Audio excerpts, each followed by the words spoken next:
ఇప్పుడు నా దగ్గరికి ఫస్ట్ కంప్లైంట్కి చెబుతున్నా, నాకు వినిపించట్లేదు అని వస్తాడు కస్టమర్.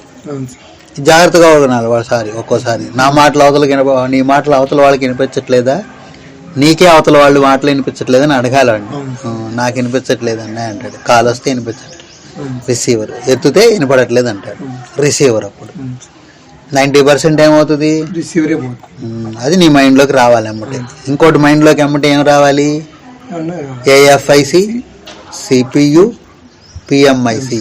అంటే ఏఎఫ్ఐసి అనేది రిసీవర్కి లింకు ఐసి, అది పిఎంఐసిలో ఇంక్లూడ్ అయి ఉండొచ్చు, లేదంటే సిపియులో ఇంక్లూడ్ అయి ఉండొచ్చు. ఏదో ఒక విధానంలో ఏ కంపెనీ వాడైనా ఉంటుంది, కామన్ కట్టుకోవాలి.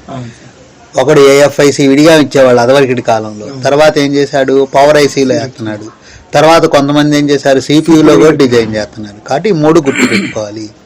అలాగే రిసీవరు 30 ఓమ్స్ సుమారుగా ఉంటుంది.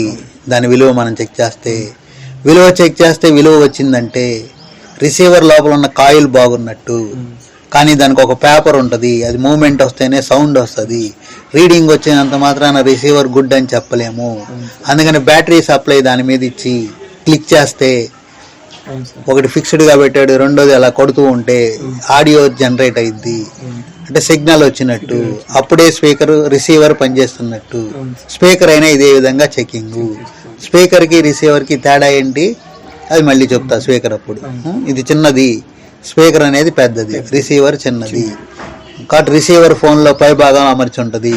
మదర్ బోర్డులో ఆ ఏరియాలో దీనికి సంబంధించిన 2 పాయింట్లు ఉంటాయి. ఇప్పదీస్తే ఫోన్ ఇప్పదీద్దాం. ఇప్పదీసిన తర్వాత ఏం చేద్దాం, రిసీవర్ని రీడింగ్ చూద్దాం, బాగుంటుంది. రీడింగే రాకపోతే ఓపెన్ అయింది, కొత్తది వేయటమే, చెకింగ్ లేదు.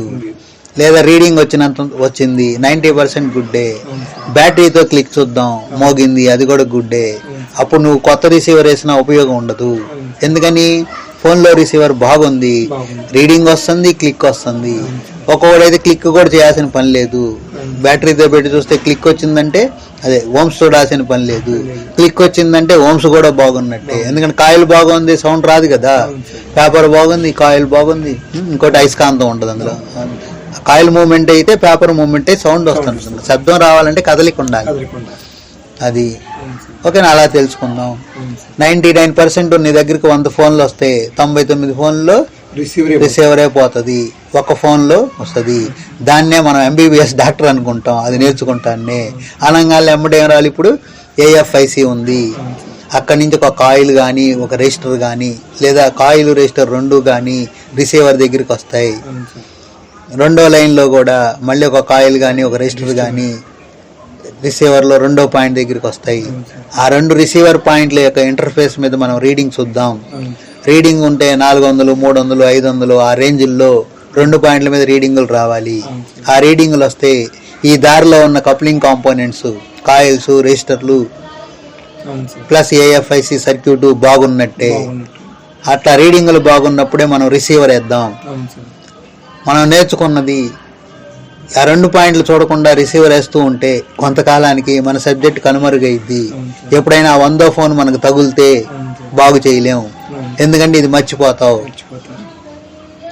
నువ్వు ట్రాక్ సిస్టమ్ చూసావు, కాయిల్స్ చూసావు, రిసీవర్ 1 పాయింట్ నుంచి ప్రతి పాయింట్ కాయిల్ని చెక్ చేసావు, రెజిస్టర్ని చెక్ చేసావు, మోగిన విధానం అంతా ఉంది. ఆ ప్రకారం గుర్తుపెట్టుకుంటావు. నీకు అవసరం పడకపోయినా మీరు రోజు రిసీవర్ మార్చేటప్పుడల్లా ఒక 2 రీడింగ్ తీసుకోండి. 2 రీడింగ్లు రాగానే మదర్ బోర్డ్ గుడ్ అనుకోండి. అప్పుడు మీ మైండ్లో ఈ సర్క్యూట్ అంతా గుర్తొస్తుంది. ఏమొస్తుంది, CPU, ఏఎఫ్ఐసి, పిఎంఐసి, L1, R1, L2, R2, FC1, FC2, FC3, FC4, FC5, FC6, పై లైన్లో 3 కెపాసిటర్లు, కింద లైన్లో 3 కెపాసిటర్లు. అలాగే పై లైన్లో ఒక VDR రెజిస్టర్ నల్లది గ్రౌండ్ చేసి ఉంటుంది. అలాగే కింద లైన్లో VDR రెజిస్టర్ గ్రౌండ్ చేసి ఉంటుంది. ఇన్ని వస్తువులు గుర్తొస్తాయి. కానీ అన్ని వస్తువులు ప్రతి కంపెనీ వాడు వాడాలని రూల్ ఏం లేదు. ఏఎఫ్ఐసి నుంచి 2 లైన్లు ఖచ్చితంగా రిసీవర్కి వెళ్ళాలి. కొంతమంది ఒక రెజిస్టర్ వేసిస్తాడు, కొంతమంది ఒక కాయిల్ వేసిస్తాడు, పైన ఒక కాయిల్ కింద ఒక కాయిల్ వేసిస్తాడు. అర్థమవుతుందా? కొంతమంది ఏంటి రెజిస్టర్ కాయిల్ 2 ఉంటాయి, పైన కింద కూడా రెజిస్టర్ కాయిల్ 2 ఉంటాయి. కొంతమంది పై లైన్లో ఒక కెపాసిటర్, కింద లైన్లో ఒక కెపాసిటర్ వేసి ఫిల్టరింగ్ ఆ కెపాసిటర్లు ఉంటాయి. కొన్ని మోడల్స్లో 2 కాక ఇంకో 2 కూడా వాడతాడు. కొంతమంది 6 వాడతాడు ఫిల్టర్లు.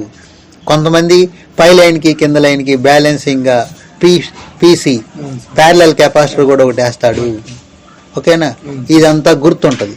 ఎప్పుడు నువ్వు రిసీవర్ వేస్తున్నా కూడా నీకు ఈ మదర్ బోర్డుతో అవసరం లేకపోయినా, రిసీవర్ పోయింది రిసీవర్ మాత్రం వేయాలనుకున్నా కూడా ఈ 2 రీడింగులు తీయటం వల్ల ఎప్పుడు నువ్వు నేర్చుకున్నా నువ్వు గీసినా ఈ సర్క్యూట్ నీ మైండ్లో ఉంటుంది. ఇంటెలిజెన్స్ అనమాట, నీ మైండ్లో ఉండడాన్ని ఏమంటారు? ఇంటెలిజెన్స్. యూట్యూబ్లో జరిగేది ఏంటి? Artificial intelligence. అంటే ఏంటి? నువ్వు ఏదైతే వీడియో చూస్తున్నావో ఆ వీడియో కంప్లీట్ అయ్యే లోపల పక్కన కూడా అట్లాంటి వీడియోలు తీసుకొచ్చి పెట్టుద్ది. ఇంటెలిజెన్స్ అంటే వీడికి ఇంట్రెస్ట్ అయితే తెచ్చుద్ది. అలాగే మన ఇంటెలిజెన్స్ ఏం పని చేస్తుంది? నువ్వు మార్చాల్సింది రిసీవరే. ఆ రిసీవర్ పాయింట్ల మధ్య మీద రీడింగులు నువ్వు తీయటం వలన నీ ఇంటెలిజెన్స్ ఏం చేస్తుంది? నువ్వు నేర్చుకున్న సర్క్యూట్ అన్ని నీ ఇంటెలిజెన్స్ లోకి వచ్చి నిన్ను జ్ఞాపకం చేస్తుంది. రేపు ఎప్పుడన్నా అవసరమైనప్పుడు మనం తొందరగా చేసుకుంటాం. బద్దకించామంటే ఈ ఇంటెలిజెన్స్ పనిచేయదు. ఏం జరుగుతుంది? ఇది నిదానంగా మరుపులోకి వచ్చుద్ది. ఎప్పుడో 100లో 1 కదా అనుకోకూడదు కదా. ఇది ఆపరేషన్ లెవెల్, దీనికి డబ్బులు ఎక్కువ వస్తాయి. నువ్వు రిసీవర్ కొనాలన్నా 30 రూపాయలు ఖర్చు పెట్టాలి. దీనికి ఏం ఖర్చు ఉండదు. ఆ ట్రాక్ పోవటము, కాయిల్ పోవటము, రెజిస్టర్ పోవటము జరుగుద్ది. మనం ఇవన్నీ చేసాం, ఒక 10 బోర్డులు చేసాం. ఆ రిసీవర్ 1 రీడింగ్ రాకపోతే 1 లైన్లో ఉన్న కాయిల్ కానీ రెజిస్టర్ కానీ ట్రాక్ కానీ పోయి ఉంటుంది, లేదంటే ఐసీ పోయిద్ది. కాబట్టి రిసీవర్ పాయింట్ 2 దగ్గర రీడింగ్ రాకపోతే 2వ లైన్లో ఉండే కాయిల్ కానీ రెజిస్టర్ కానీ ట్రాక్ కానీ పోయి ఉంటుంది, లేదంటే ఏఎఫ్ఐసి పోయి ఉంటుంది. ఏఎఫ్ఐసి అనగానే పిఎంఐసి, సిపియు ఇవన్నీ మైండ్లోకి వస్తాయి. ఒకవేళ ఆ పాయింట్ల దగ్గర 0 ohms చూపించే షార్ట్ ఉంటే, రిసీవర్ పాయింట్ 1 వద్ద కనుక షార్ట్ ఉంటే, 1 వద్ద కనుక షార్ట్ ఉంటే అక్కడ ఉన్న ఫిల్టర్ కెపాసిటర్లు షార్ట్ అయి ఉంటాయి. రిమూవ్ చేసుకోవాలి. రెజిస్టర్లు కాయిల్ వాటి జోలికి వెళ్ళక్కర్లా. కానీ అక్కడ షార్ట్ అయ్యే అవకాశాలు ఎక్కువగా ఉండవు. ఎందుకని? దాంట్లో ఎక్కువ కరెంట్ ఫ్లో అయ్యే సర్క్యూట్ కాదు అది. కెపాసిటర్ షార్టేజ్ ఎప్పుడు కూడా ఎక్కువ కరెంట్ ఫ్లో అయ్యే ఎక్కడ ఉన్నాయో ఆ ఏరియాల్లో జరుగుతాయి షార్ట్లు. ఏ ఏరియాలు? బ్యాటరీ ప్లస్ దగ్గర, పవర్ సప్లై దగ్గర, రింగర్ ఐసీ దగ్గర, లైటింగ్ ఐసీ దగ్గర, ఛార్జింగ్ ఐసీ దగ్గర, పవర్ యాంప్లిఫైయర్ ఐసీ దగ్గర, అట్లాంటి చోట షార్ట్లు అవుతాయి. ఇట్లాంటి రేర్ గానే జరుగుతాయి. ఇక్కడ ఎక్కువగా జరిగే ప్రాబ్లమ్స్ ఓపెన్ సర్క్యూట్సే.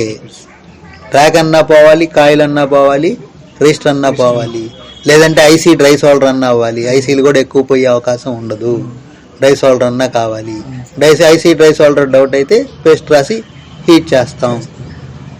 లైన్ 1 అయితే లైన్ 1 అంటే రిసీవర్ 1లో రీడింగ్ రాతే పై లైన్లో ఉన్న వస్తువులు R1, L1 ట్రాక్ చూసుకోవాలి. ఫిల్టర్ల జోలికి వెళ్ళక్కర్లా. నో రీడింగ్ అయితే, షార్ట్ అయితేనే ఫిల్టర్ల జోలికి. రిసీవర్ 2వ పాయింట్లో కనుక రీడింగ్ రాకపోతే L2, R2 అక్కడ ఉన్న ట్రాక్స్ చూడాలి. ఆ ట్రాక్స్ L2, R1 బాగుంటే అయ్యి ఓకేనా. L2, R2ని దాని మీదే పెట్టి చెక్ చేయొచ్చు. అట్లా కాకుండా రిసీవర్ పాయింట్ల నుంచి మనం చెక్ చేస్తుంటే ట్రాక్ తెలుసుద్ది, కాయిల్ రెజిస్టర్ కూడా తెలుసుద్ది. రిసీవర్ 1 మీద పెట్టుకుంటే L1 మీద మోగాలి, L2 మీద మోగాలి, L1 మీద మోగాలి, R1 మీద మోగాలి. ఎందుకంటే ఆ లైన్లో కదా. కాబట్టి రెజిస్టర్కి 1 సైడ్ మోగి 2వ సైడ్ మోగకపోతే రెజిస్టర్ పోయినట్టు, కాయిల్కి 1 సైడ్ మోగి 2వ సైడ్ మోగకపోతే కాయిల్ పోయినట్టు. అవి కొత్త చేయొచ్చు, లేదా వాటి మీద జంపర్ వైరస్ డైరెక్ట్గా కూడా చేయొచ్చు. ఇది స్టోరీ అంతా మనకి గుర్తుంచుకుంటే చేస్తాం. అర్థమైందా రిసీవర్ది? అది. నెక్స్ట్ ఏంటి కంప్లైంట్? స్పీకరు. ఓకే, స్పీకర్ 2వ కంప్లైంట్. నాకు రింగ్ టోన్లు వినపడట్లేదు అని వస్తాడు. నాకు అదివరకు ఒక స్టైల్లో చెప్పా కదా. ఇప్పుడు అర్థం కట్టే కొట్టే తెచ్చే మళ్ళీ మొత్తం కట్టే కొట్టే తెచ్చా మొత్తం కాదు, షార్ట్ లో చెబుతున్నాను. మీకు బొమ్మ గుర్తు రావాలి. ఇట్లా అంతకు మొదటి ఆటం ఒకటి రికార్డింగ్ చేసింది అందులో పెట్టాను, ఇది కూడా మళ్ళీ రికార్డింగ్ చేసి పెట్టింది పెట్టాలి. ఓకేనా. రిసీవర్ కాంపోనెంట్స్ ఎక్కడ ఉంటాయి? ఆ రిసీవర్ ఇంటర్ఫేస్ దగ్గరే ఉంటాయి, కింద ఉంటాయి. ఒక్కోసారి ఆ ఇంటర్ఫేస్ కింద ఈ కాంపోనెంట్స్ గ్రూప్ కనపడకపోతే ఆ పాయింట్లకి బోర్డు వెనక సైడ్ వేస్తాడు. అక్కడ కూడా కనపడకపోతే పవర్ ఐసీ దగ్గర ఉంటాయి. ఎందుకంటే పవర్ ఐసీలో కదా ఏఎఫ్ఐసి. అక్కడ జాగ్రత్తగా డబుల్ కాయిల్, డబుల్ రెజిస్టర్స్ ఎక్కడ ఉన్నాయో చూసుకోవాలి. అక్కడ కనిపెడతాం కష్టం అనుకో, రిసీవర్ 1 పాయింట్ మీద రీడింగ్ ఏదొచ్చిందో అదే రీడింగ్ పవర్ ఐసీ దగ్గర ఏ కాయిల్స్ మీద అయితే వచ్చిందో అవే దాని లింక్ పోయి అట్లా ఓమ్స్ ద్వారా మనం కనిపెట్టచ్చు. ఓకేనా. నెక్స్ట్ స్పీకరు, నాకు రింగ్ టోన్ వినపడలేదని వస్తాడు, నాకు పాటలు వినపడట్లేదని వస్తాడు. రింగ్ టోన్లు వినపడవు, వాడు పాటలు పెట్టినా వినపడవు, రెండు అయ్యే కదా. అనగానే నీ మైండ్లోకి ఏం రావాలి, ఎమ్మటే రింగర్ ఐసీ ఒకటి ఉంటుంది, స్పీకర్ ఉన్నది, స్పీకర్ పెద్ద సైజు. స్మార్ట్ బోర్డులో అయితే సీసీ బోర్డు దగ్గర కింద అమరుస్తున్నారు, బేసిక్ ఫోన్లు అయితే వెనక వైపు పై భాగంలో వెనక వైపు ఉంటుంది, దానికి 2 పాయింట్లు ఉంటాయి ఇంటర్ఫేసు. ఆ స్పీకర్ అనేది మనం మీటర్తో కొలిస్తే 8 ఓంసో 9 ఓంసో 10 ఓంసో చూపిస్తుంది. ఓమ్స్ చూపించినంత మాత్రాన్ని గుడ్ కాదు, బ్యాటరీ సప్లైతో క్లిక్ వస్తేనే గుడ్డు. ఓమ్స్ చూపిస్తే లోపల ఉన్న కాయిల్ గుడ్డు, క్లిక్ వస్తే కాయిల్తో పాటు కెపాసిటర్ మూమెంట్స్ ఈ పేపర్ మూమెంట్స్ కూడా బాగున్నదని అర్థము. ఎలా నిర్ణయించుకోవాలి, మీటర్ కూడా ఎందుకులే అనుకుంటే డైరెక్ట్గానే బ్యాటరీ పెట్టి చూసుకుంటాం ఎప్పుడు తీసి. క్లిక్ వస్తే బాగున్నట్టే. ఇంటర్ఫేస్ల మీద రీడింగులు తీసుకోవాలి, అప్పుడు మదర్ బోర్డులో కంప్లైంట్ ఉంటుంది. క్లిక్ రాలేదనుకోండి స్పీకర్లోనే కంప్లైంట్ ఉంటుంది. సేమ్ సైజు స్పీకర్ తెచ్చి మార్చాలి. అలాగే రిసీవర్లు కూడా సేమ్ సైజు తెచ్చి మార్చాలి. సైజులు మారితే అక్కడ ప్లేస్మెంట్లు కుదరవు. అర్థమవుతుందా? చేసినాయే కదా ఇవన్నీ, చేసి అదివరకు చూసినా నేను రిపీట్ చేస్తున్నా, ఇప్పుడు కుదరవు. ఓకేనా. ఇప్పుడు రింగర్ ఐసీ అనగానే బొమ్మ ఏం గుర్తు రావాలి, ఒక రింగర్ ఐసీ ఉంటుంది, రిసీవర్ దాని ఓమ్స్ చెబుతున్నాం కదా, రింగర్ ఐసీ ఉంటుంది. ఇది ఎక్కువ పర్సెంట్ విడిగానే ఉంటుంది, ఒక చిన్న ఐసీనే ఉంటుంది. చిన్నదంటే పెద్ద ఉంటుందా, చిన్న ఐసీనే ఉంటుంది. ఎప్పుడన్నా పవర్ ఐసీలోనే ఇంక్లూడ్ అయి ఉంటుంది, ఎక్కువ శాతం బయటే ఉంటుంది. ఓకేనా. దానికి ఐడెంటిఫై ఎలా చేయాలి, సీసీ బోర్డు దగ్గర కొన్ని వస్తువులు ఉంటాయి, ఆ రింగర్ ఐసీ దగ్గర కొన్ని వస్తువులు ఉంటాయి. అసలు ఏం వస్తువులు ఉంటాయి, సేమ్ రిసీవర్ లాగే R1 L1 R2 L2 FC1 FC2 FC3 FC4 FC5 FC6 parallel capacitors 2 లైన్లకి మధ్యలో. అలాగే VDR బ్లాక్ రెసిస్టర్లు, ఒక పాయింట్ గ్రౌండ్ అయి ఉంటుంది. ఫిల్టర్ కెపాసిటర్ కూడా ఒక పాయింట్ గ్రౌండ్ అయి ఉంటుంది. ఈ గుర్తు రావాలి. ఇంకా రెసిస్టర్లకి ఇంకా ప్రత్యేకత ఏమన్నా చెబుతావా, ఇక్కడ R1 R2కి 0 ఓమ్స్లు వాడతారు. బేసిక్ ఫోన్లు అయితే మామూలుగా అయ్యి 0 ఓమ్స్ చిన్న సైజు ఉంటాయి. ఇప్పుడు వచ్చే స్మార్ట్ ఫోన్లు అన్నిటి కూడా కొంచెం పెద్ద సైజు రెజిస్టర్లు వేస్తాడు, అవి 0 ఓమ్సే, అంటే విలువే ఉండదు, జస్ట్ వైర్లే, ప్రొటెక్షన్ కోసం వేశాడు. కాబట్టి ఆ 2 0 ఓమ్స్లు ఎక్కడైతే కనపడ్డాయో అదే రింగర్ సంబంధించిన కాంపోనెంట్స్. అక్కడ కనపడే చిన్న ఐసీనే రింగర్ ఐసీ. ఒక్కోసారి ఆ రింగర్ ఐసీ పక్కన 2 కాయిల్స్ ఉంటాయి. ఆ 0 ఓమ్స్ రెజిస్టర్లు కింద సీసీ బోర్డులో ఆ రింగర్ ఇంటర్ఫేస్ దగ్గరగా ఉంటాయి. ఫిల్టర్లు కూడా అక్కడ ఉంటాయి, కొన్ని ఇక్కడ ఉంటాయి, కొన్ని అక్కడ ఉంటాయి. మదర్ బోర్డులో రెజిస్టర్లు ఉంటాయి, ఆ రెజిస్టర్ల దగ్గర కొన్ని ఉంటాయి. కాయిల్స్ ఉంటే కాయిల్స్ దగ్గర కొన్ని ఉంటాయి. అదా మనం బొమ్మల్లో 3 వేసాము, 6 వేసాము. అందరూ 6 వేయాలని రూల్ ఏమీ లేదు. ఒక్కోడు 1 వేస్తాడు, ఒక్కోడు 2 వేస్తాడు, ఒకడు పై లైన్లో 1 కింద లైన్లో 1. కొంతమంది పై లైన్లో 2 కింద లైన్లో 2, లేదా పై లైన్లో 2 కింద లైన్లో 1. మనం నేర్చుకున్న బొమ్మే పెద్దది కదా. ఇవన్నీ మైండ్లోకి వస్తాయి. ఇప్పుడు రీడింగులు తీయాలి. స్పీకర్ మీద బ్యాటరీ క్లిక్ చేసినప్పుడు మోగకపోతే కొత్తది వేయాలి. మోగిందంటే అది బాగానే ఉంది, మదర్ బోర్డులో ప్రాబ్లం అని తెలియాలి. మదర్ బోర్డులో ఏమైంది, ఎక్కువ 99% మదర్ బోర్డులో బాగుంటుంది, స్పీకరే పోతుంది. తక్కువ క్లిక్ వస్తే తక్కువ సౌండ్ వచ్చినా కూడా దాన్ని కొత్తది వేసుకోవాలి. ఎందుకంటే తక్కువ క్లిక్ వస్తే సౌండ్ తక్కువ వస్తుంది, అప్పుడు దాన్ని రీప్లేస్ చేసి చూడాలి, రిసీవర్ అయినా స్పీకర్ అయినా. ఓకేనా. కాబట్టి స్పీకర్ అయితే మన క్లిక్ బాగానే వస్తుంది, ఓమ్స్ 7-8 వస్తుంది, కానీ సౌండ్ రావట్లా, అప్పుడు మదర్ బోర్డుకి వెళ్ళాలి. ఈ కంప్లైంట్ 100 ఫోన్లలో ఒక ఫోన్కి రావచ్చు. 100 ఫోన్లలో 99 ఫోన్లు స్పీకర్లే పోతాయి. స్పీకర్లు అయితే RMP డాక్టర్లం. ఈ లెవెల్ కూడా నేర్చుకొని గుర్తుపెట్టుకుంటే MBBS డాక్టర్లం. రీడింగులు తీద్దాం ఇంటర్ఫేస్ మీద. సీసీ బోర్డు, ఇక్కడ రీడింగులు రావాలంటే ఆ స్ట్రిప్ లైన్ ఉంచుకోవాలి. మదర్ బోర్డుకి సీసీ బోర్డుకి ఫ్లెక్స్ కేబుల్ ఉండాలి. ఆ ఫ్లెక్స్ కేబుల్ తీసేస్తే రావు. ఎందుకు రావు, రింగర్ ఐసీ మదర్ బోర్డులో ఉంది. రీడింగులు ఇక్కడ నుంచి స్టార్ట్ అవ్వవు, స్పీకర్ ఇంటర్ఫేస్ నుంచి స్టార్ట్ అవ్వవు. ఐసీలో ఉన్న సర్క్యూట్ ఇక్కడికి వస్తుంది కదా, ఐసీ అవుట్పుట్ కదా ఇది. కాబట్టి ఆ ఫ్లెక్స్ కేబుల్ తీస్తే రాలేదు, కొంతమంది తీసేసి గబక్కని రాలేస్తారంటారు. అది ఉంటేనే వస్తాయి, ఎందుకంటే లింక్ కంప్లీట్ అయ్యి ఉండాలి కదా సర్క్యూట్. కాబట్టి సీసీ కేబుల్ ఉన్నప్పుడే ఏం చేయాలి, ఒకవేళ సీసీ బోర్డు ఎప్పుడు తీసుకొని అడుగుని ఉంటాయి కదా ఇంటర్ఫేస్ పాయింట్లు, ఎప్పుడు తీసి వెనక్కి తీసుకున్నప్పుడు సీసీ కేబుల్ పెట్టుకొని చూసుకోవాలి. ఏది బోర్డులో చూడాలి, మన స్పీకర్ బాగుంది అనుకున్నప్పుడు. రీడింగ్ కంప్లైంట్ ఉన్నప్పుడు రీడింగ్లు వస్తాయా రావా, కంప్లైంట్ ఉంది, కంప్లైంట్ స్పీకర్ బాగుంది కదా, స్పీకర్ బాగుందంటే మదర్ బోర్డు కంప్లైంట్ కదా. ఇప్పుడు రీడింగులు రావు, ఒకసారి రాకపోవచ్చు, చూసుకుందాం. జనరల్గా ఏంటి 2 పాయింట్ల మీద రీడింగులు రావాలి.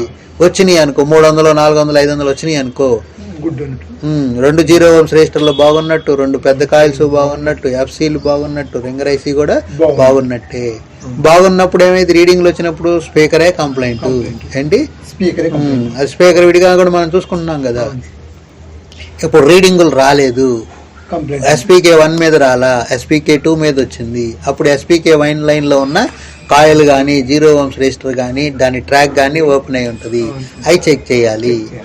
ఎస్పీకే 1 నుంచి మీటర్ పెట్టుకుంటే కాయిల్ మీద మోగాలి, కాయిల్ 2 వైపులా మోగాలి, రిజిస్టర్ మీద మోగాలి, రిజిస్టర్ 2 వైపులా మోగాలి. మనం అంతవరకు చూసుకుంటాం.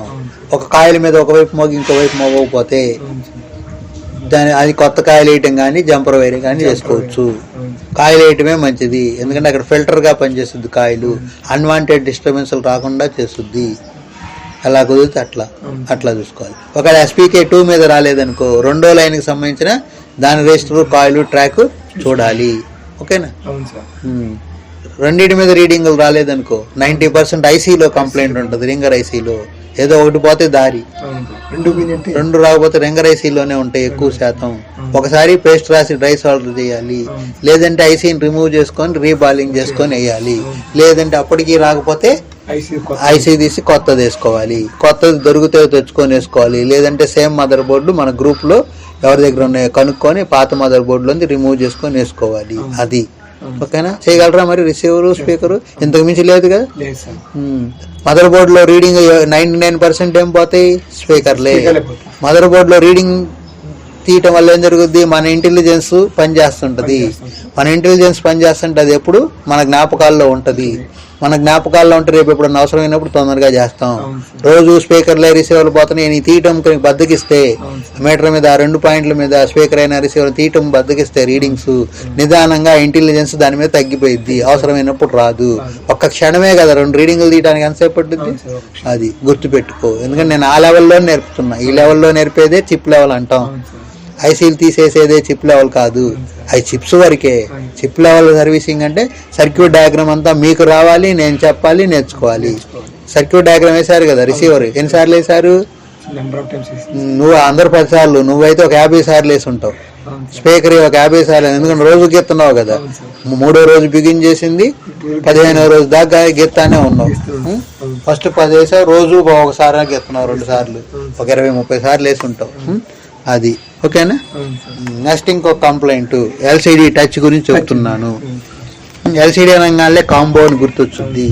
కాంబోని 3 భాగాలు, లోపల ఎల్సిడి డిస్ప్లే బొమ్మలు అవన్నీ ఏర్పడేది, పైన కనపడే టచ్ స్క్రీన్, ఆ రెండింటికి మధ్యలో ఓసీఏ పేపర్ గమ్ము.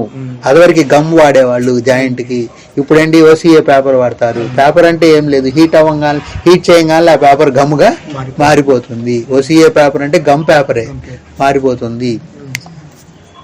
ఓకేనా. ఒక డిస్ప్లే అంతా కనబడి టచ్ పని చేయకపోతుంటే touch remover equipment, touch separator equipment ద్వారా టచ్ని వరకు సపరేట్ చేస్తాం. సపరేట్ చేసి మనం పైన టచ్ చేసుకుంటాం. పల్లెటూరులో ఉన్నోడైతే ఏం చేస్తాడంటే ఆ 4 వైపులా ఆ టచ్ కొంచెం గమ్ పెట్టి అంటించేస్తాడు క్లీన్ చేసి. కొంచెం టౌన్లో ఉన్నోడైతే ఓసీ మిషన్లు ఉంటాయి, వాళ్ళ దగ్గరికి వెళ్తే మనం ఒక 300 ప్లస్ అది చేసినందుకు ఒక 200, 500 తీసుకొని కస్టమర్కి ఎంతో కొంత బిల్ వేసుకుంటాం. అది మొన్న కరోనా టైం మొన్నటి దాకా నడిచింది. ఇప్పుడు కాంబోలో వేస్తున్నారు టచ్ పోయినా. ఎందుకని, టచ్లే 750 రూపాయలు, కాంబోనే 700, 750కి వస్తున్నాయి.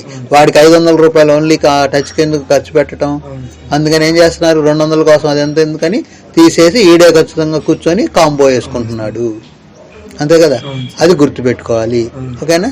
అది వేసేటప్పుడు ఏంటి, కాంబో వేసేటప్పుడు జాగ్రత్తగా తెచ్చుకోవాలి. పాతది ఏది ఉందో ఆ సేమ్ సైజు ఓజీ అంటారు, ఒరిజినల్ తెచ్చుకోవాలి. కొన్ని డూప్లికేట్లు అవి వచ్చినప్పుడు ఏమైందంటే ఈ హైట్ డిఫరెన్స్ తేడా అవుతుంది. లెఫ్ట్ రైట్ కరెక్ట్ గానే ఉంటాయి, అక్కడ పడుతుంది. హైట్ తేడా రాగానే ఏమైంది, కొంచెం ఫోన్ లో ఎత్తుగా కనపడుతుంది. చూసుకోవాలి, అక్కడ పెట్టుకొని చూసుకోవాలి. వేసేటప్పుడు క్లీనింగ్ చేసి పడేయాలా, ఓపిక్గా చేయాలా, బాగా ఓపిక్గా చేయాలా, ఒక్క డాట్ కూడా ఉండకూడదు. ఆ చుట్టూ ఫ్రేమ్ అంతా నీట్ గా క్లీన్ చేసుకోవాలి. కింది భాగంలో మరీ జాగ్రత్తగా చేసుకోవాలి, ఎందుకంటే పై భాగం అంతా డిస్ప్లే కవర్ చేస్తుంది. కింద ఒక అంగుళం 2 అంగుళాలు ఎంటీ ప్లేస్ లో ఓన్లీ టచ్ ఉంటుంది. అక్కడ ఏమన్నా డస్ట్ కనుక ఫామ్ అయ్యి అంటే మనం నొక్కంగానే ఏమైపోయింది, ఆ ఏరియా అమ్మంటే బ్రేక్ అయిపోయింది కదా. ఆ జాగ్రత్తలన్నీ కూడా తీసుకోవాలి. అవునా, పొడవు వెడల్పులు చూసుకోవాలి. అలాగే గమ్మింగ్ ఎమ్మటే వేయకూడదు. ఎందుకని ఎమ్మటే వేస్తే కొన్ని కాంబోలు చీప్ క్వాలిటీ ఎట్లా కనుక ఉంటే 10 నిమిషాలాగో 5 నిమిషాలాగో వైట్ స్క్రీన్లు వచ్చేస్తాయి. కొన్ని వచ్చేటప్పటికి పవర్ ఆన్ లోకి స్టాండ్ బై లోకి వెళ్తే మళ్ళీ ఆన్ కావు, స్టాండ్ బై లోకి వెళ్తే మళ్ళీ ఆన్ కావు. అట్లాంటి కంప్లైంట్స్ ఉంటాయి. అందుకని ఒక 10 నిమిషాలు 20 నిమిషాల పాటు వేసిన తర్వాత పవర్ బటన్ నొక్కుంటూ స్టాండ్ బైకి వెళ్తుందా కరెక్ట్గా వెళ్తుందా అది కూడా చూసుకోవాలి. ఈ ఎప్పుడో లక్షకి ఒకటి వస్తుంది, అయినా నేను చెప్తున్నా మీకు పోవాలి. అలాగే వైట్ లైట్ రాకుండా కాసేపు సినిమానో ఏదన్నా దాని మీద ప్లే చేసి వదిలి 10 నిమిషాలు పర్లేదు బాగున్నది అనుకున్న తర్వాతే గమ్తో చక్కగా ఫిక్స్ చేసేసి రబ్బర్ బ్యాండ్స్ అయితే రబ్బర్ బ్యాండ్స్ వేసేసి అక్కడ పడేసేయి. ఓకేనా. అది నువ్వు కొత్త వాడు అయితే షాప్ ఓడి వాతావరణం రిటర్న్ చేసి మీకు ఇస్తారు. మీకు ఎక్స్పీరియన్స్ లేకపోతే మీ దగ్గర పడేస్తారు, ఎందుకంటే వాళ్ళు ఎలా చూసుకుంటారు. నువ్వు వెళ్ళి ఆవేశపరుడు అయితే ఆ కాంపౌండ్ తెచ్చి గబక్కన నువ్వు డిస్ప్లేని అంటించి పడేస్తావు. అంటిస్తే వాళ్ళకి తీసుకోరు, అంటించకపోతే తీసుకొని ఇంకోటన్నా ఇస్తాడు. అర్థమైందా. ఈ జాగ్రత్తలు మీ మెమరీలో ఉంచుకోవాలి. ఇంటెలిజెన్స్ అది. అవునా. అది నెక్స్ట్ ఏంటి, బ్యాటరీ కొనేటప్పుడు టైం రాకపోతే మనం బ్యాటరీని మార్చుకుంటున్నాం, అంతే కదా. బ్యాటరీ కొనేటప్పుడు ఏంటి జాగ్రత్తలు, సేమ్ సైజ్ కంపెనీ మోడల్ చెబితే ఇస్తాడు, లేదంటే బ్యాటరీ మీద ఒక కోడ్ ఉంటుంది, ఆ కోడ్ నెంబర్ చెబితే ఇస్తాడు కదా షాపోడు. అది గుర్తుపెట్టుకోవాలి. ఓకేనా. అది ఎక్కువ శాతం బ్యాటరీ. అలాగే కాంబో ఫోన్లోంచి బ్యాటరీ తీసేటప్పుడు జాగ్రత్తలు ఉన్నాయి. కింద గమ్మేసి ఉంటుంది, చాలా కాలం అయినప్పుడు ఆ గమ్ ఎండిపోయి ఉంటుంది, తొందరగా రాదు. కొంచెం బ్యాటరీ వేడెక్కే టైం అయితే ఆ గమ్ము కూడా ఏమైంది, వేడిలో ఉంటుంది కాబట్టి ఏమైంది, ఈజీగా వస్తాయి. కాబట్టి బ్యాటరీని రిమూవ్ చేసుకునేటప్పుడు జాగ్రత్తగా రిమూవ్ చేసుకోవాలి. కొంచెం లైట్గా టెన్నర్ ఆ కార్నర్స్లోకి పంపించి కొంచెం లైట్గా జాగ్రత్తగా రఫ్ కాకుండా అవి లేపుతూ ఉంటే వచ్చుద్ది. అవి తీసుకొని తర్వాత జాగ్రత్తగా కనెక్టర్లో రిమూవ్ చేసుకోవాలి. ఓకేనా. అది అర్థమైందా కాంబో జాగ్రత్తలన్నీ. నెక్స్ట్ బ్యాటరీ జాగ్రత్తలు. ఓకేనా. అదంతా ఇక్కడ రాసి ఉంది, మళ్ళీ చదువుకోవాలి. టెన్నర్ వేసుకున్నప్పుడు మరీ ఎక్కువ వేయకూడదు. ఒకవేళ కాంబోలోకి వెళ్తే అదంతా తినేసి మళ్ళీ ప్యాచులుగా కనపడుతుంది. కొంచెం లేదంటే ఆ చాకుని ఏం చేస్తారు, చాకును స్మూత్ ఉంటాయి కదా, దాన్ని కొంచెం టెన్నర్లో ముంచి మళ్ళీ తీసి కొంచెం అనంగానే చాలా ఆ చివరి పాయింట్ దాన్ని ఏం చేస్తుంది, తినేస్తుంది. అక్కడ వెళ్ళి ఆ పాయింట్ని తినేసి ముందుకు తీసుకెళ్తుంది. అట్లా అది గుర్తుపెట్టుకోవాలి. ఒకవేళ డిస్ప్లే పోయిన ఫోన్ ఎప్పుడు తెస్తుంటే ఆ గొడవ ఏం లేదు, పగిలిపోయిన ఫోన్ నువ్వు ఎట్టగైనా ఎప్పుడు తీసుకో. అది నెక్స్ట్ మైక్ టెస్టింగ్లు ఏముండవు. నాకు మాటలు అవతల వాళ్ళకి వినపడట్లేదని వస్తాడు కస్టమరు. ఇతను మాట్లాడేది మైకు, ఇతని ఫోన్లో మైకు పాడైంది. బేసిక్ ఫోన్లో అయితే 2 పిన్నులది ఉంటుంది, ఎర్ర పిన్ను ప్లస్ నల్ల పిన్ను మైనస్. ఆ పాయింట్లకి సెక్షన్లో ఎలా ఉంటుంది, మీటర్తో మైక్ రీడింగ్ వచ్చినా బాగుందని చెప్పలేము. లోపల పేపర్ ఉంటుంది, దానికి కూడా అది సరిగ్గా లేకపోయినా సౌండ్ జనరేట్ అవ్వదు. కాబట్టి ఏంటి, మైక్ని రీప్లేస్ చేయటమే. రీడింగ్ వచ్చినా కూడా మనం ఏంటి రీప్లేస్ చేస్తాం, మళ్ళీ ఎర్రది బ్లాక్కి అంటిస్తాం. మదర్ బోర్డులో రీడింగులు చూసుకుంటాం. కొన్ని ఒక పాయింట్ గ్రౌండ్ ఉంటుంది, మిగతా రీడింగ్ వస్తుంది. కొన్ని మోడల్స్లో 2 కూడా రీడింగ్ వచ్చేవి ఉంటాయి. ఓకేనా. అది మైక్ రీప్లేస్మెంట్. ఒకవేళ మైక్ వేసినా పని చేయవచ్చు, మైక్ దగ్గర కూడా అంతే. దాని సర్క్యూట్గా ఎక్కువ నేర్పిలేదు, రకరకాల కామన్ స్ట్రక్చర్ లేదు. అక్కడ కూడా ఒక కాయిలు, కెపాసిటర్, రెసిస్టర్లు ఉంటాయి. అవి కొంచెం జాగ్రత్తగా విలువలు చూసుకోవాలి. చిన్నవి కనపడవు కాబట్టి ఏం చేయాలి, ఫోన్లో మ్యాగ్నిఫైర్లో పెట్టుకొని మనం ఫోటో తీసుకొని దాన్ని అబ్జర్వ్ చేసి తీసుకోవాలి. లేదనుకో కంపెనీ సర్క్యూట్ డయాగ్రామ్ ఉంటే ఏం చేయొచ్చు, సర్క్యూట్ డయాగ్రామ్ ఓపెన్ చేస్తే మైక్కి సంబంధించిన సర్క్యూట్ అంతా అక్కడ చక్కగా కనపడదు. దానిని మళ్ళీ మదర్ బోర్డులో మనం చూసుకోవచ్చు. ఓకేనా. 2 పిన్లు ఉంటాయి ఏమంటారంటే, ఒకటి మైనస్ అంటారు, రెండోది ప్లస్ డేటా అవుట్పుట్. అంటే సప్లై ఆ పాయింట్లోనే ఉంది, ఆ సప్లై 1.5 కానీ 2.2 కానీ 3 కానీ ఈ లోపల ఉంటుంది. మినిమం 1 నుంచి 2.5 లోపే ఉంటుంది సప్లై. ఓకేనా? అంటే మైక్ పని చేయడానికి సప్లై కావాలి, సిగ్నల్ కూడా ఆ పాయింట్లోనే జనరేట్ అయ్యింది. Next level digital signal, digital microphones. అవి ఫ్లాట్గా ఉంటాయి, క్రిస్టల్ లాగే ఉంటాయి, మెరుస్తూ ఉంటాయి కదా. ఒక చుక్క డాట్ పెడతాడు అంటే మళ్ళీ వేసేటప్పుడు ఏంటి, డాట్ అటు వచ్చేటట్టుగానే అమర్చాలి.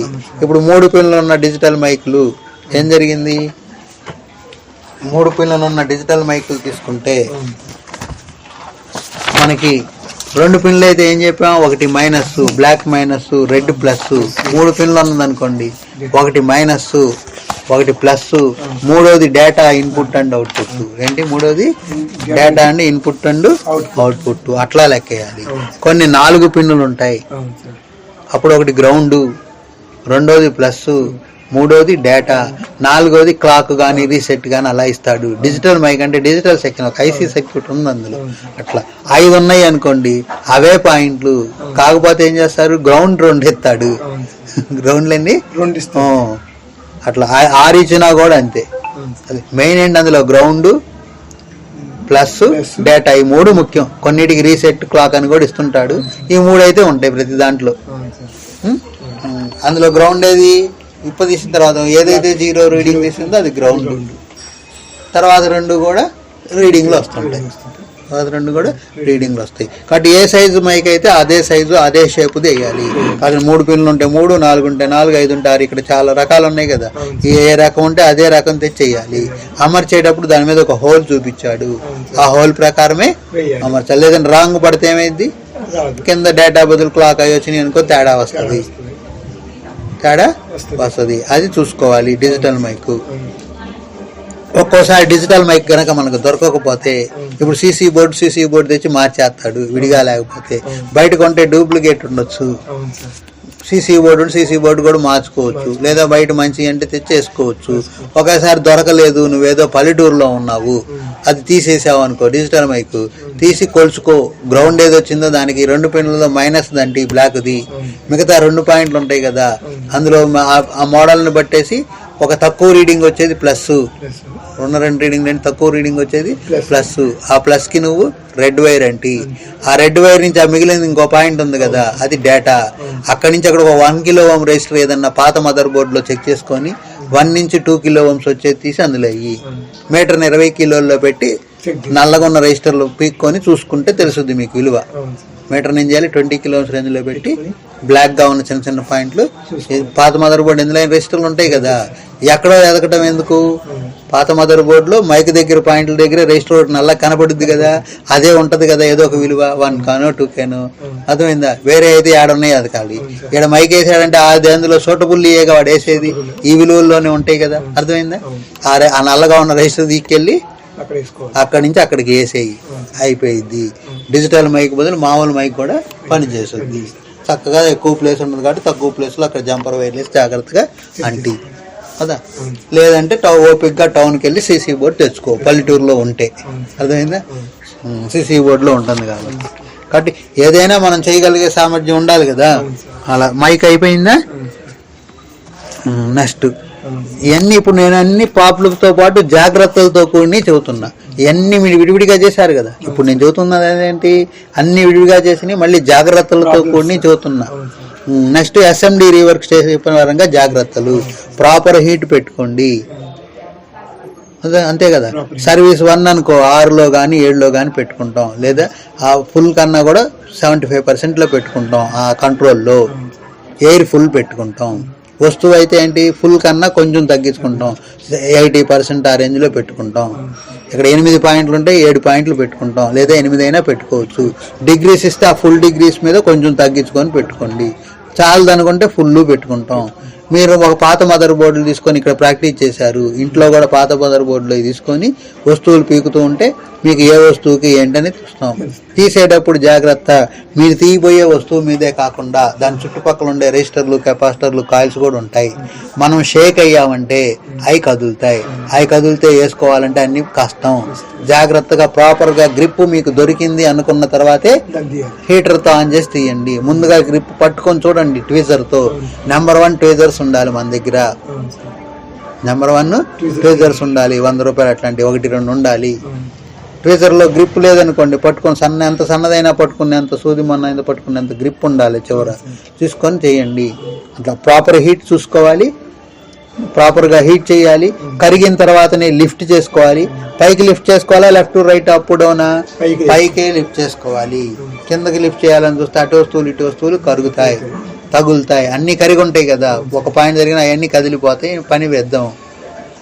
నా దగ్గర అయితే అన్ని జాగ్రత్తగా చేశారు కదా, నేనున్నాను. అది కాక డెడ్ బోర్డులు ఇప్పుడు అటు ఇటుగా చేసిన పర్లా, వర్కింగ్ బోర్డులో జాగ్రత్తగా చేయాలి. చేయకపోతే ఆ ఫోన్ పనికి రాదు. మనం ఒకటి తీసేయటానికి నానా వస్తువులు పడుతుంటాం. అన్ని వస్తువులు కదిలితే ఏం చేయలేము. అది పైకి లిఫ్ట్ చేసుకోండి ప్రాపర్గా, మైకు హోల్డ్ చేసిన తర్వాతే, పట్టుకున్న తర్వాత. ఓకేనా? అట్లా రిమూవింగ్ అప్పుడు జాగ్రత్తగా రిమూవ్ చేయాలి. ప్రాపర్ ఎయిర్ వాడుకోవాలి. అక్కడ కంట్రోల్ ఉంది. నేను వితౌట్ కంట్రోల్తోనే నేర్పించాను. మీకైతే కంట్రోల్ కూడా ఉంటుంది కదా. కాబట్టి ఎక్కువైతే తగ్గించుకోండి. ఎక్కువైతే వస్తువు ఎగిరి వెళ్తుంటుంది. చిన్న వస్తువులకి ఎయిర్ తగ్గించుకోవాలి. అది చూసుకొని ఎయిర్ కంట్రోల్లో పెట్టుకోవాలి. అది అలాగే పొజిషన్ జాగ్రత్తగా చూసుకోవాలి. వస్తువులు వేసేటప్పుడు ప్రతి వస్తువుకి, ఇప్పుడు రెజిస్టర్, కాయిల్, కెపాసిటర్ అయితే ఎటేసినా పర్వాలా. ఎలక్ట్రోలైటిక్ కెపాసిటర్ అయితే గుర్తులు ఉన్నాయి. ఇప్పుడు బోర్డులో ఆ గొడవ లేదు, వాడట్లా. వాడారనుకో ఎలక్ట్రోలైటిక్ కెపాసిటర్, ఇప్పుడు వాడట్లా, రేపు ఎప్పుడన్నా వాడతారేమో తెలియదు.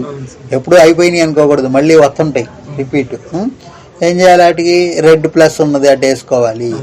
అలాగే మైక్ వేసేటప్పుడు డాట్ ఉన్నప్పుడు వేసుకోవాలి. మళ్ళీ అటు ఏది డిజిటల్ మైక్ అయితే, క్రిస్టల్ అయినా కూడా డాట్ ఉన్నప్పుడు వేసుకోవాలి. క్రిస్టల్ ఎప్పుడు రిమూవ్ చేస్తాం? నెట్వర్క్ రానప్పుడు రిమూవ్ చేస్తాం. పవర్ యాంప్లిఫైర్ ఎప్పుడు రిమూవ్ చేస్తాం? నెట్వర్క్ రానప్పుడు రిమూవ్ చేస్తాం. షార్ట్ అయినప్పుడు కూడా రిమూవ్ చేస్తున్నాం కదా. బ్యాటరీ ప్లస్ షార్ట్ ఉన్నా కూడా ఏం చేస్తున్నాం? రిమూవ్ చేసుకుంటున్నాం. అది ఓకేనా? జాగ్రత్తగా లిఫ్ట్ చేసుకోవాలి. బోర్డుని మదర్ బోర్డులో ఫిక్స్ చేసుకొని, మదర్ బోర్డుని స్టాండ్లో ఫిక్స్ చేసుకొని పని చేయండి. నెక్స్ట్ లిఫ్టింగ్ జాగ్రత్తగా టాప్ సైడ్కి తీయండి. అలాగే హీట్ చేసినప్పుడు గబక్కన చేతులు పెట్టకండి. హీట్ తీసినప్పుడు వస్తువు హీట్ చేసి వేసినా కూల్ అవ్వాలి. ఈ లోపల మనం గబక్కన మర్చిపోయి దాని మీద ఏలు పెట్టి చూద్దాం, చల్లారిని చూడకండి. ఫ్యాన్ వేసి 1-2 నిమిషాలు ఆగండి. చల్లారితే ఫిక్స్ అయ్యిద్ది. అది అలవాటు మానుకోవాలి. అది ఆల్ కాంపోనెంట్స్ ఫర్ గుడ్. మంచి ఫ్లెక్స్ వాడండి, మంచి పేస్ట్ వాడండి, మంచి లెడ్ వాడండి. రీబాల్ చేసేటప్పుడు జాగ్రత్తగా తీసుకోండి. ఏ వస్తువు వేసినా సరే టిన్నింగ్ చేయండి. టిన్నింగ్ అంటే రీబాలింగే. ఆ పాయింట్లన్నిటికీ లెడ్ పెట్టి ఉంచటమే. నువ్వు కెపాసిటర్ తీసినా కూడా అక్కడ చక్కగా టిన్ చేసుకొని, కెపాసిటర్ కూడా టిన్నింగ్ చేసుకొని వేస్తే ఈజీగా జాయింట్ అవుతుంది. ప్రాపర్గా పేస్ట్ వాడాలి. ఓకేనా? ఓకేనా? పేస్ట్ ప్రాపర్గా వాడకపోతే షైనింగ్ రాదు, జాయింట్ అవ్వదు.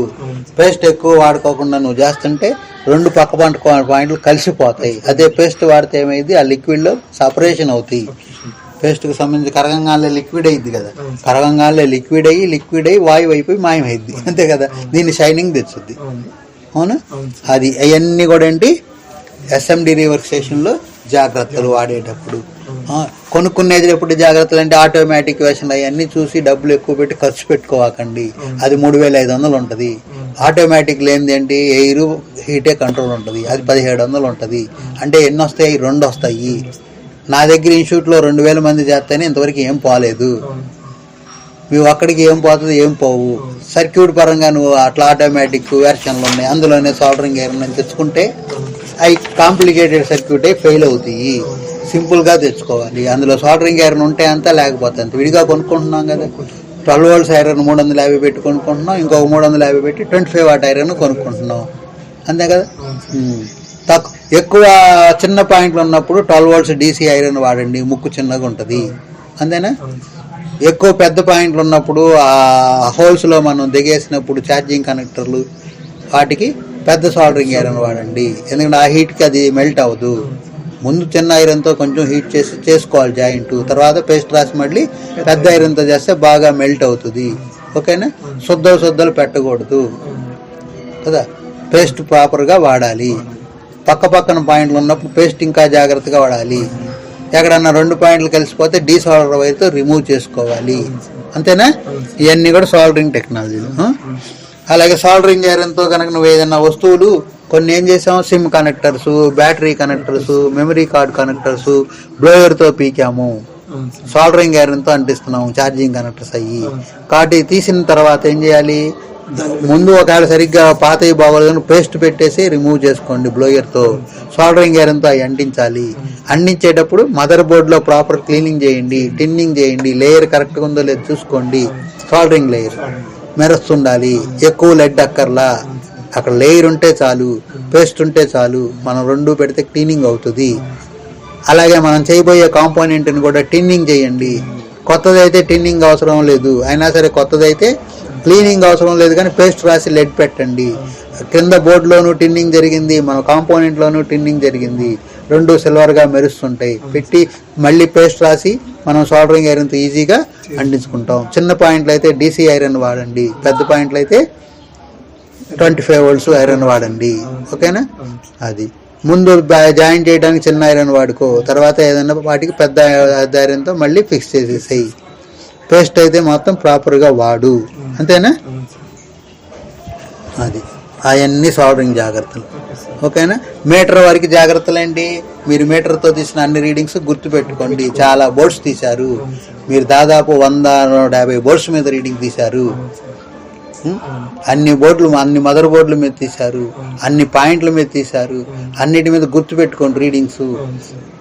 0 ohms వస్తే షార్ట్ సర్క్యూటు, రీడింగ్ రాకపోతే ఓపెన్ సర్క్యూటు. ఒక బ్యాటరీ కనెక్టర్ దగ్గర అయితే రివర్స్ కూడా చూసాము, పార్షియల్ షార్ట్ ఉందేమో అని. పార్షియల్ షార్ట్ ఉంటే పవర్ సప్లై ఐసీ దగ్గర ఉన్న కెపాసిటర్లో షార్ట్ ఉంటుంది. ఫుల్ షార్ట్ ఉంటే బ్యాటరీ కనెక్టర్కి లింక్ చేయబడిన కెపాసిటర్లో షార్ట్ ఉంటుంది. అవి గుర్తుపెట్టుకోండి. షార్ట్ అంటే హై కరెంట్ పాస్ అయ్యే సర్క్యూటు, ఓపెన్ అంటే అసలు కరెంటే పాస్ కానీ సర్క్యూటు. ఓకేనా? రెజిస్టర్లు, కాయిల్స్, ఐసీలు, ట్రాక్లు ఓపెన్లో ఉంటాయి, ఓపెన్ సర్క్యూట్ ప్రాబ్లంకి వస్తాయి. షార్ట్ సర్క్యూట్ అంటే కెపాసిటర్లు, డయోడ్లు, ఐసీలు ఉంటాయి. అంటే ఐసీ ఓపెన్లో ఉంది, షార్ట్లో ఉంది. అలాగే డయోడ్ కూడా ఓపెన్లో ఉంటుంది, షార్ట్లో, 2 రకాలు అవ్వచ్చు. కాదు ఎక్కువగా జరిగే లోపం ఏంటి, షార్ట్. అది ఓకేనా?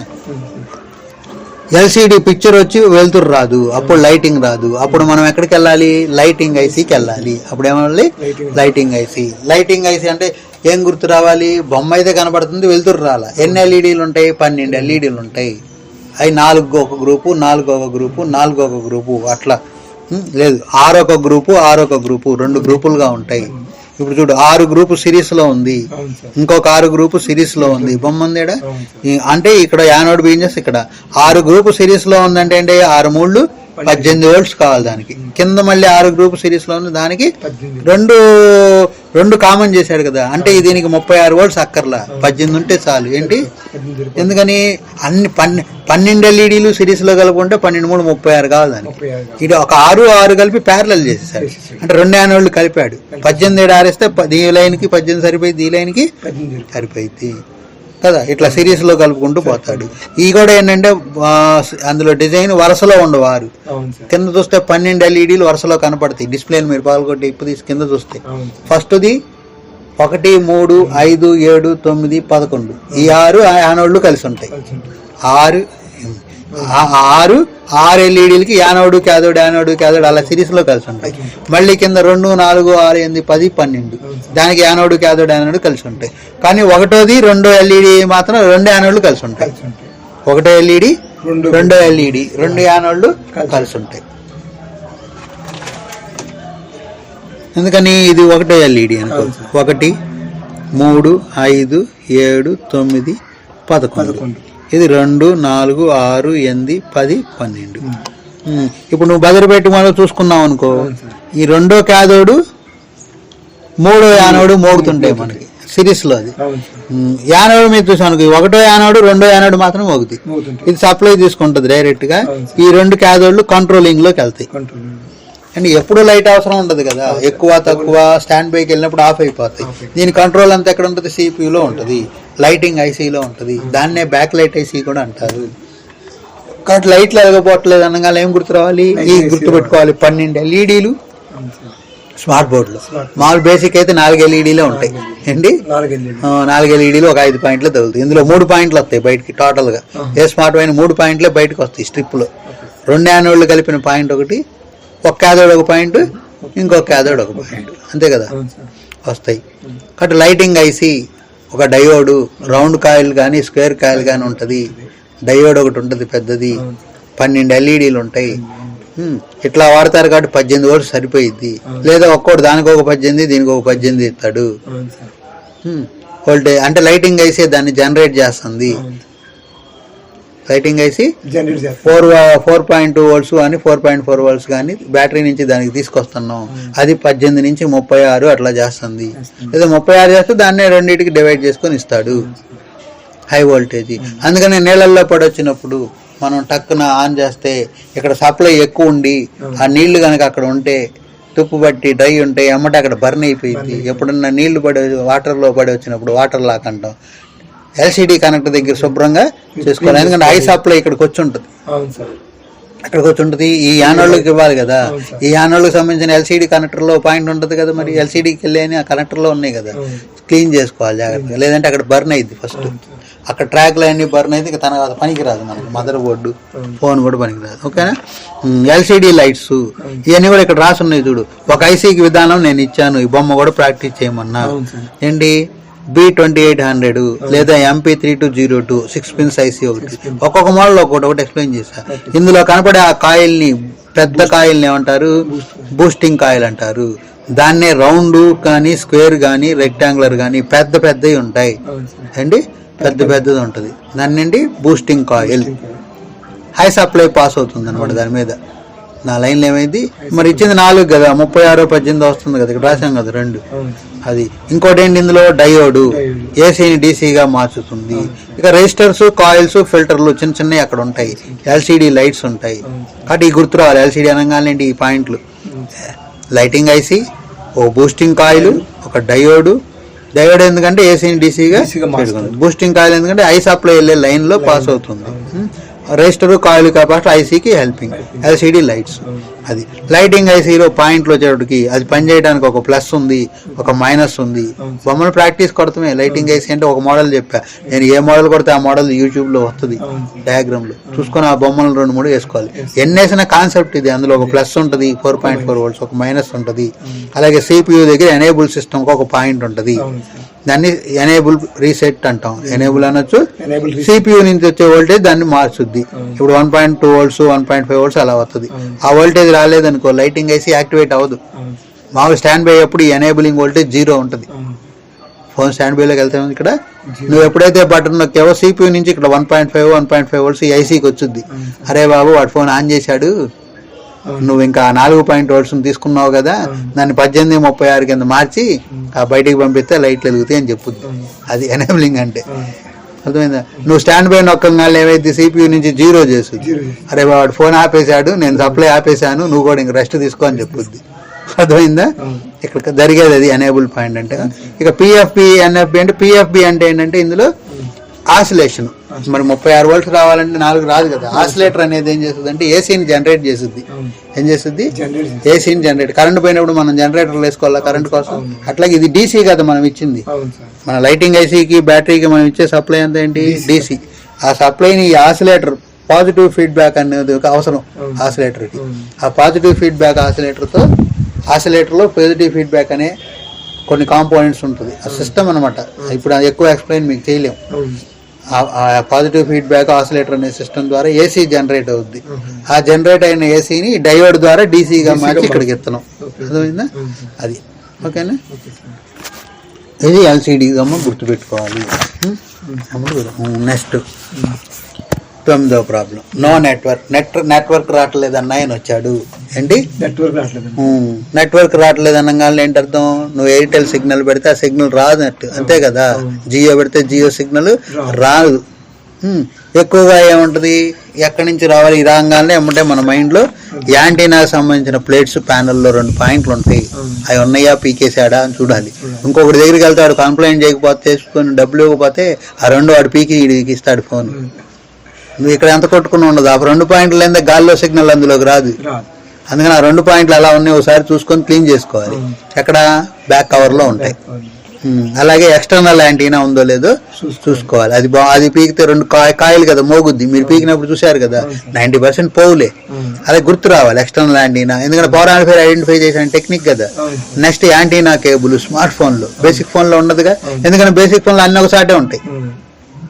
యాంటీనా కేబుల్ రైట్ సైడ్ మీరు చూసారు కదా బ్లాక్ది, 2 వైర్లు కలయిక, అది సన్నగా ఉన్న లోపలిది బయటది.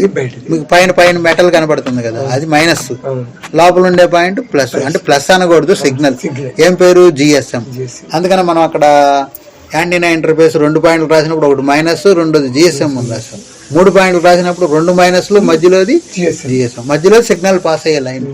అది మీటర్తో చూసినప్పుడు 0 ohms సిస్టమ్ ఉంది, అసలు నో రీడింగ్ సిస్టమ్ ఉంది. 0 ohms సిస్టమ్ ఉంటే కాయిల్ కూడా ఉంది అక్కడ ఒకటి గ్రౌండ్ చేసి. రీడింగ్ రాలేదనుకో అక్కడ ఫిల్టర్గా కెపాసిటర్ వాడాడు. కెపాసిటర్ ఫిల్టర్గా వాడితేనేమో అక్కడ 0 ohms రాదు, నో రీడింగ్ వస్తుంది. కాయిల్ ఫిల్టర్గా వాడితేనేమో 0 ohms చూపిస్తుంది. ఓకేనా? కాయిల్ అయినా వాడచ్చు ఫిల్టర్గా, అది 2 ఫిల్టర్గా పనిచేస్తాయి. వాటి పని ఏంటంటే అన్వాంటెడ్ ఆపేయటం, వాంటింగ్ పంపించడం. Next power amplifier IC.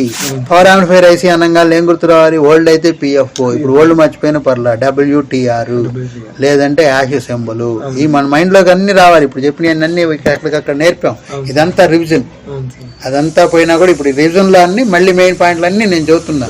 సరే అన్ని నేర్పిన రోజు నేర్పిన పోయినా ఈ 13 పట్టుకుంటే సారాంశం మొత్తం వచ్చేసింది. ఇక్కడే 1.5 క్లాసులో, 1 క్లాసులో మొత్తం. నెక్స్ట్ ఒక క్రిస్టల్ ఆసిలేటర్ ఉంది, ఒక RFIC విడిగా ఉండొచ్చు లేదా సిపిలో ఉండొచ్చు. టక్కుని రావాలి. ఈ గుర్తొస్తే ఇప్పుడు ఏం చేయాలంటే నెట్వర్క్ రావట్లేదు అన్నాడు కదా, ముందు ఆ పాయింట్లు ఇంట్లో చూసి శుభ్రం చేసుకొని చూసుకుంటాం, ఈ కేబుల్ బాగుందో లేదో చూసుకుంటాం. సరే ఇవన్నీ చేయడానికి ముందే ఇంకో పని చేస్తాం. ఫోన్లోకి వెళ్ళి నెట్వర్క్ సెక్షన్ ఉంటుంది కదా, అక్కడికి వెళ్ళి మాన్యువల్ అనే పాయింట్ ఉంటుంది. సెట్టింగ్స్లోకి వెళ్ళి నెట్వర్క్లోకి వెళ్తే మాన్యువల్ ఆటోమేటిక్ ఉంటుంది. సహజంగా ఎందులో పెట్టి ఉంటుంది? అది ఆటోమేటిక్లో పెట్టి ఉంటుంది. అంటే ఏ కార్డు వేసినా అదే లాక్కొని గాల్లో అన్ని సిగ్నల్స్ ఉంటాయి, అన్ని నెట్వర్క్లు ఫోన్లోకి వస్తాయి. సిపియూలో ఏ సెక్షన్ యాక్టివేట్ చేస్తుంది, నువ్వు ఏ నెట్వర్క్ సిమ్ కార్డు వేసావో దాన్ని యాక్టివేట్ చేస్తుంది. ఆన్ చేసుకుని మాన్యువల్లో ఓకే కొట్టామనుకో అది సెర్చ్ చేసుకుంటుంది. మాన్యువల్లో ఏమేమి ఉన్నాయని సెర్చ్ చేసుకుని నెట్వర్క్లో ఆడ చూపించాలి. ఎయిర్టెల్, జియో, ఇప్పుడు ఈ 2 కదా, ఎయిర్టెల్, జియో, వడాఫోన్. ఎందుకంటే వడాఫోన్ కూడా ఎయిర్టెల్ బ్రాండ్ నుంచే వచ్చుద్ది, సిగ్నల్ చూపించుద్ది. ఎంతసేపు అయినా సరే తిరుగుతానే ఉందనుకో, లోపలికి అసలు నెట్వర్క్లు ఏమి ముందు అసలు ఎంటర్ అవ్వాలి. ఒకసారి యాంటీనా క్లీనింగ్ బాగుందా లేదా, ఎక్స్టర్నల్ యాంటీనా బాగుందా లేదా, యాంటీనా కేబుల్ బాగుందా లేదా చూసుకోండి. అవి బాగోకపోతే అక్కడ సరి చేస్తే ప్రాబ్లం అయింది. ఎక్కువగా ఈ ఫోన్లు, స్మార్ట్ ఫోన్లు ఎప్పుడు సైడ్ సరిగ్గా ఎప్పుడు ఇక నొక్కో స్కూల్ ఎవరితో ఆ లోపల వైర్ కట్ అవుద్ది. 20 రూపాయలు 25 పెడితే యాంటీనా కేబుల్ ఇస్తారు, ఎక్కువ శాతం అదే పోతుంది స్మార్ట్ ఫోన్లో. ఆ కేబుల్ బాగుందనుకో